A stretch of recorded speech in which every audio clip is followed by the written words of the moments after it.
welcome everyone to another Bad Fanfiction Theatre. My name is Master Gamington Smythe III. My dear viewers, as you may know, my alter egos have an affinity with Dragon Ball, and that being said, a lot of my fans have the same feeling. So it has been sad that I have actually neglected my home show, as it were. So I felt that I should treat my instincts quite warmly, and go to something that is Dragon Ball inspired, and actually a twist on what is the convention, in this tale by Jacob Douglas that I am bringing to you now. In this title, Goku and Frieza Become Friends, by Jacob Douglas. When Goku needs help, Frieza saves the day and they fight bad guys together. Chapter 1, Goku meets Frieza. Our hero Goku arrives to Earth and doesn't have all that much friends, but Goku didn't need two manti friends because he was a Super Saiyan and could do what he wanted. He can fly and shoot powerballs and at any bad guys that had shoot at him. He was a lone warrior and didn't need no sidekick either. But one day when Goku was almost lost to the bad guys, Frieza showed up and laser blasted them all. Goku had been saved, thanks to Frieza, so Goku decided that Frieza and him were going to fight Sid by Sid. Chapter 2, Heroes of the World.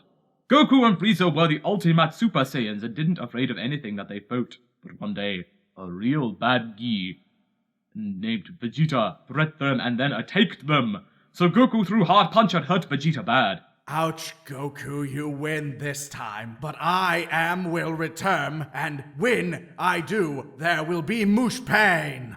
We won the victory, Frieza! High-fived Goku. Yeah, but we should need to watch out, because what if we aren't too prepared for next time? Frieza said. Ha ha ha ha ha! Vegeta is a win. We can win always, Goku said proud. Chapter 3, Vegeta pies another visit.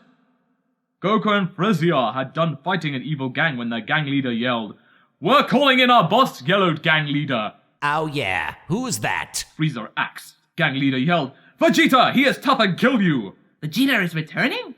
Good, because we can take him on, Goku said proudly. Vegeta turned from the dust in the rubble from the building that were destroyed after intense fight. Here I am, you pitiful morons! Vegeta exclaimed. Vegeta, we can take you, Goku hollered. So Goku and Frieza threw painful kills and Frieza shoot lasers from his eyes and they hit Vegeta and caused him a lot of pain. Vegeta freed a lot of hand missiles and it hit the Goku from the stomach and he couldn't fight longer. Goku! Frieza said worriedly. I'll be fine. Just finish him up for me. So Frieza used a finger blast and it hit Vegeta in the eye and his eye was gone. Ow! Vegeta said as he collapsed. Goku told Frieza, "That was great, and I was avenged." And he died. Goku! Frieza yelled. From the day forward, Frieza killed the bad guys in the name of Goku. The end. Such a heartwarming tale, my dear viewers. In the original title, Goku and Frieza were enemies, not friends. But here, they combined their forces together to fight against Vegeta in a very valiant fight. And a very powerful one, too. We are now delving back into one of the classic tales of the 1990s in terms of video gaming, and that is Final Fantasy VII. And whether this is a fantasy or indeed a reality, this tackles one of the most, let's say, tragic parts of the story. Now, spoiler alert, even though it's for a 20-year-old game almost, Aeris does die. But, though, how, why, when, it all doesn't matter in the end. But we all know that she does come back. As according to Goth Girl 14, she returns as Aeris Ghost. What happens when a certain someone's ghost comes back to haunt the Seventh Haven? Chapter 1. One day, Cloud and Tifa was in the slums and it was raining. Tifa's massive gelatinous boobs were so big they were huge. She used them as an umbrella to block out the rain. They ran into the Seventh Heaven, but when they got inside, Barrett was having sex with Aeris Ghost! Eren moaned, because both she was have sex and having a ghost. You can't have sex with that ghost, Cloud shooted, pointing objection at Barrett. Why the hell not? Barrett bellowed. Because she is evil. Clown explained. Everyone gasped and turned around to Aeris. Now that you have found out my deepest, darkest secret, Aeris moaned, I'm going to have to kill you! Then Aeris pulled out a rocket launcher and pointed it at Claude. No, Aeris, no! Tifa screamed and she jumped in front of the rocket and it exploded, but her chest was so huge it acted like a cushion, and she survived the impact. No, that was my only rocket! Aeris wailed. Ha ha ha ha! Cloud laughed. It looks like the tables have been turned on you! Then Cloud got on his motorbike and drove away. The music played when they were escaping from Hobo's lab played in the background. Oh, no you don't! Aeris shouted, and then she summoned Meteor and got on top of it and began drive it. Cling, clang, cling went Claude and Meteor as they fought. Some Shinra shoulders tried to come, but they was too fat. Suddenly, the road ended and Loud and Easier went up a ramp that went like through 100 feet in the air and landed on Yuffie, and she got deaded. But everyone was happy because she was a bitch and nobody liked her. They landed in Sector 13, where the Mako reactor was reacting. Aeris drove right into the life stream, and there was a huge explosion, and Cloud had to outrun faster than the explosion. When he got back to the 7th heaven, Barrett was doing bad things with Yuffie's zombie. Shit, dog, get the f*** out, said Barrett. No time, said Cloud screamed. Look up there! He pointed up at the sky where it was raining, and there was Easier, but now she was in her final boss form. As a ghost! Boo, said Aeris, and she came down and made Cloud angrier. I'm going to get you, Ghost, Cloud exclaimed. Then he got on his phone and dialed the turkeys. The number was 6666666, because the Reno was sexy. Get it? 6? Sex? I see what you did there, good sir. Aeris is back, and she is evil goat now, Cloud explained. What? Reno derped? But you are our only hope. Cloud roared into the receiver, where Reno was on the other end, where he was listening. But what if she eats me? Reno cried. She won't eat you, Cloud said, because I am Aeris Ghost. Plot twist. I bet you guys didn't see that one coming. No, indeed I didn't. But we continue on with Chapter 2. I just realized it's been a while since I posted a chapter for this story. So here you gays go. By the way, this is a message for all you haters. SDFU. But if you're Ghost, Reno shouted at the top of lung, then who was phone? But nobody was already gone. Who was that, honey bunny? Said Rude from that bed there laying in a sexy position and wearing a sexy man-thong. Why don't you come back to bed, baby? It was Cloud, Reno said. Cloud is being hunted by Aeris Ghost. A ghost? Rude shouted. There's only one thing to do in this situation. So they called the Ghostbusters. But suddenly Rude's phone rang. He picked up. Hello? Is this the Ghostbusters? Said the dude on the other line, and it was Reno, and suddenly they realized that they had been secretly been Ghostbusters the whole team. Sorry. This was too funny. Oh dear, I did not expect that reaction. Gasp! Exclaimed Reno. I'll go get my ghost blower. You know these things on their backs that get sucked up ghosts that look like leaf blowers, but IDK what they are, so I'm calling them ghost blowers. Meanwhile, Cloud was trying to make toast, but Aeris had possessed the toaster and wouldn't give it to him. Please, Aeris, you're burning my toast!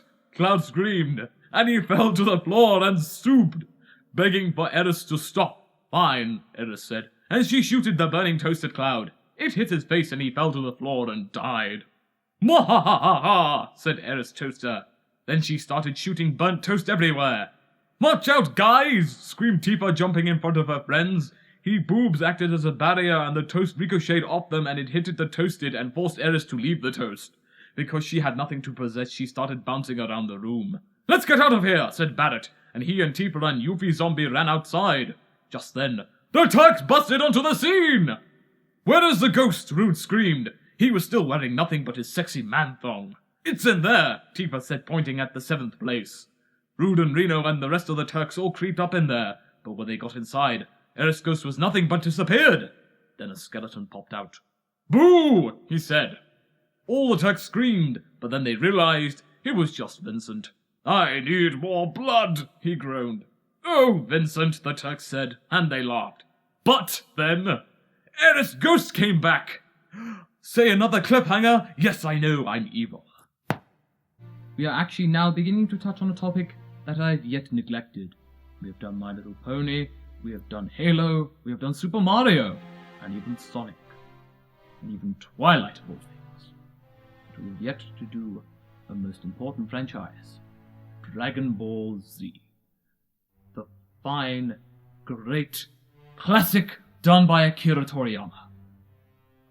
Legendary masterpiece. And one that I have found a perfect reiteration and reimagining of Toriyama's work, done by Takeshi the Saiyan. And I am presenting this to you now, as an example of one of Takeshi's many Dragon Ball creations. This is entitled Fusion vs. Fusion. 2 years after the battle with Beerus, and 3 years since Luffy came to Goku's universe, and the battle with Kon isn't done with his revenge. Kon is Broly's son, by the way, for a backstory. Kon said, "Namek, tell me where the 4-star ball is." The Namekian said, "I don't know what you're talking about, what Dragon Balls?" Kon replied, "Don't tell me that shit, Namek! I got the same crap of another one of you kind, and when I blasted a child Namek, then he confessed." The Namekian said, It's in the village house." Kon replied, "Was that so hard?" He blasted the Namek and got the Dragon Ball and put them all in place. He said, "Nana no tama wo soreishi mono yosei aikitoba wo iie weebu." In Namekian, "Dragon came," Poranga said. "What is your wish?" Kon replied, "So you speak my language." "My language, huh? I wish my father Broly was alive!" Poranga said, "It was done. What is your second and third wish?" Kon replied, "To bring the one called Luffy to this universe Earth, and take me and my dad to Earth." Poranga said, "Your wish has been granted. Farewell!" He was teleported to Earth with his father. Next to said, "Who are you? I see I met you. You're my son. Why and how am I here?" Kon says, "I wish you here to help me defeat Kakarot." Broly replied, "Did you say Kakarot?" With a green aura around him. "Father, calm," said replied. "K, Kakarot, okay, I'll do your plan," Kon said. "We are going to have to do the fusion dance at Super Saiyan 3. Broly replied, "Fine, if it would let me beat Kakarot." Broly and Kon transformed, and Kon explained the fusion dance too, and Kon said, "Fusion ha!" They fused into a legendary Super Saiyan to Goku, and said, "Goku, did you wish me here again?" Goku replied, No, but I sense an energy. It's Kon and Broly. Luffy said, Who is Broly and Kon's back? Goku said. He's Kon's father. Luffy said, We need to fuse. Luffy and Goku both said, Fusion ha! They fused into Luku, and used his instant transmission to go to Bron, Bron being the fusion of Broly and Kon. It's quite imaginative. And they said, "Well, if it isn't Kakarot and Luffy," Luku said, It's Goku and Luffy. Why can't you assholes get there is no Kakarot?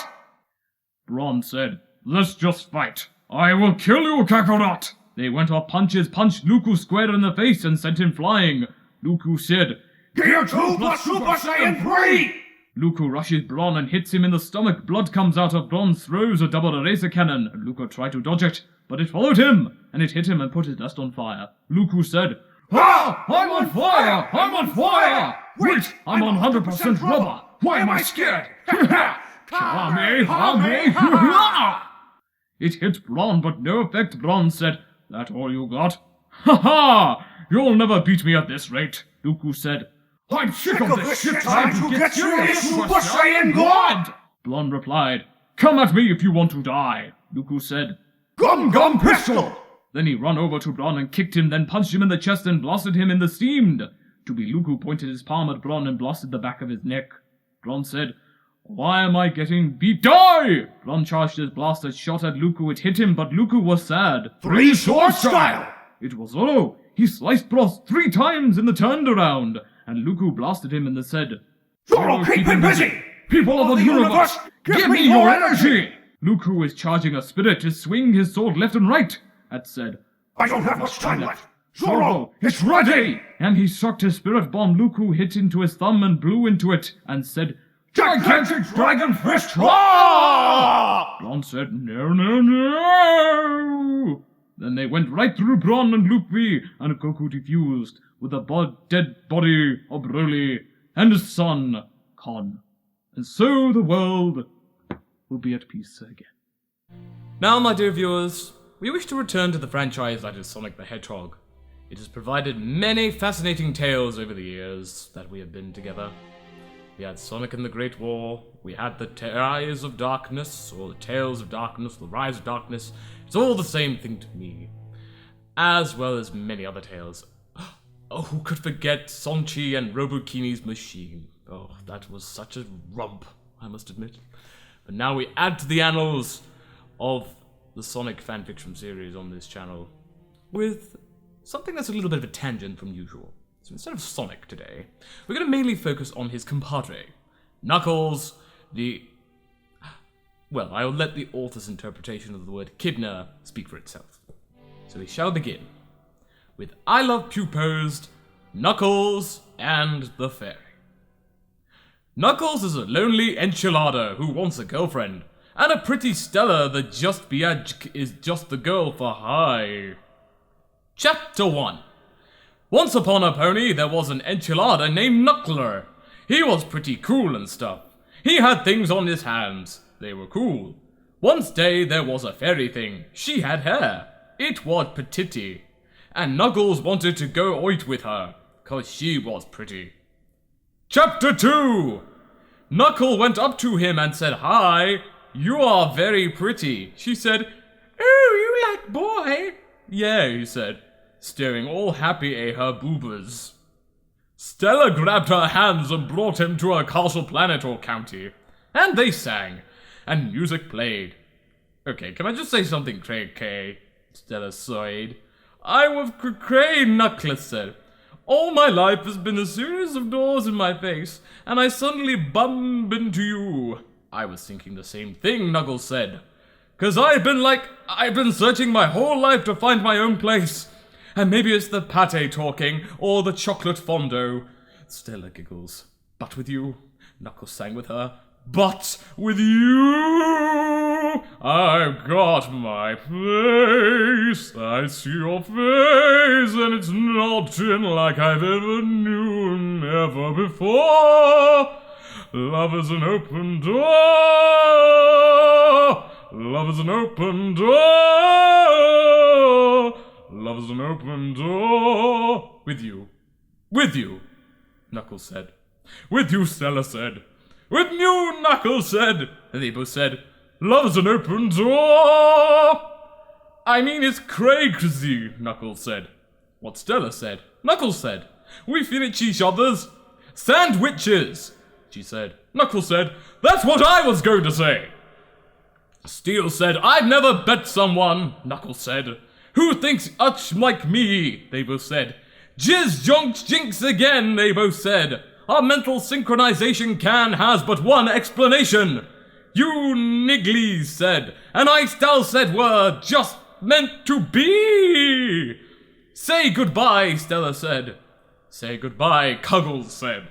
"To the pan of the past we don't have to feel anymore. Love is an open door. Love is an open door. Knuckles said. "Life can be so much more with you," Stella said. "With you," Knuckles said. "With you," Stella said. "With you," Knuckles said. "Love is an open door," Knuckles said. "Door," they both said. Then the song ended. Chapter 3. Knuckles was so hape, he had a girlfriend. Stella was so hot and pretty with her boobas. Knuckles couldn't stop staring at them. They weren't just so hot, so Stella said. "I'm officially dating an enchilada." "This is so awesome," she said. "Yeah," Niggly said. "My dad wants me to marry someone I don't know if he'll let me marry an enchilada." "No, baby," Knuckles said. "You can become the queen of enchiladas with me." "Oh," she said. "She looks so pretty happy." Yeah, they both said while they jumped in the air. They looked so happy. So happy. Chapter 4. It was the day of their wedding. All of Niggly's enchilada friends, and not enchilada friends, were there. And Stella's non-enchilada friends were there. They were so happy and stuff. Stella was in epically pretty dress. It was pretty. Knuckler was in his pink boxing gloves. They were pretty. Then Sonic said, "Do you take Nuller and Stella to be together?" "Yes, I do," they both said. "Then you may kiss the enchilada person." Yay! And then they kiss him. It tasted like poop, since Knuckles likes to eat poop sometimes. When there's nothing else to eat, 'cause an enchilada has to do what an enchilada has to do. And so they kissed. And Ren, she screamed, "Why did he taste little poop? And how did she know what poop tasted like?" "Oh," she said, "what is that?" "I eat poop," Knuckles said. "Yeah," Sonic said. "All enchiladas and Nippon enchilada people eat poop on occasion." "Oh," she said. And then they kissed and got married. It was a dom, and the hot, whacked, steamy, poopy sex, and had a baby named Enchilada. She was pretty. When she came out, she was covered in poop, 'cause Knuckles' sperm had poop in it. Other than that, they lived so epically and happily, and it was epic, 'cause they had a great lives full of enchilada poop. Oh my goodness. Oh my. That was so sweet, so romantic. Oh, I feel so happy for them, viewers, and I think you would too. Well, even though I might have got a little confused earlier on in the season, we have indeed returned to Vegeta, because who's to say that we've not given that tiny little Saiyan some extra love on Season 4? So, the tome by XXX Master Chief Boss Poem Ulol 666XXX is our story tonight. And it's the simple, yet you could say slightly controversial title of Vegeta vs. Jesus. How will the Prince of all Saiyans come across with the Prince amongst gods? Let's find out. A new threat threatens the Earth, and Vegeta sets off to defeat it. It was a normal day for the then Prince of Saiyans, Vegeta. He was eating a breakfast when suddenly he felt a huge power cable appearing on the Earth. "What is this?" he shouted angrily. "I must investigate." So he flew to Islam. It's a country in Europe where Jesus was born. And he saw a sexy, tall, bearded man with long hair. He was wearing long white robe and had a long brown bread. It was Jesus. "What the f***, Jesus? I thought you were dead!" screamed Vegeta in shock. "I came back from the dead to cleanse the world," said Christ in an epic way. "The world has fallen to sin, and I must kill everyone. One." "I will not allow you to do this! One!" screamed Vegeta when his hair turned black and emo, 'cause he was not a Super Saiyan, but a Mega Saiyan. From anger, Mega Saiyan power! "You are nothing against the power of God, 1-1, yelped Jesus furiously in great anger. "Holy Fist!" he shooted, but the attack was too slow for Vegito.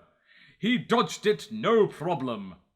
"Ha ha ha! Is that all you got?" sniggered Vegeta, and he punched Jesus in the head. But Jesus had spikes on the head, and Vegito hurt his fist. "The power of Christ compels you," yielded Jesus triumphantly. "Holy diver kick!" and he kicked Vegeta into the groin, making a huge crate. "Ouch," said Vegito, crying tears of blood because he was emo. "Not bad. But can you take this? Kamehame, huh?" And he shot the Kamehame into Jesus. "What?" shouted Vegeta in tremendous shock. "How can you still be alive after this?" "You see, Vegeta," said Jesus, "I might be a son of God, but I am also a vampire." "This cannot be, one!" exclaimed Vegeta in extreme shock. "How? What?" "Cross smash," yielded Christ. And he smashed Vegito with the cross. He flew into the mountain and it exploded. I am Christ the Redeemer, shouted Jesus excitedly. Yeah? Redeem this! And Vegeta threw an expired McDonald's Big Mac voucher at Jesus. Huh? What? Asked Jesus confusedly. Ooh, because he's from 1,000,000 years ago, and he doesn't now McDonald's. I don't know what this is, but I'm loving it, he said happily. Author's note. Get it? While Jesus was confusedly, Vegeta shouted at Jesus, Garlic gun! And Jesus shouted, as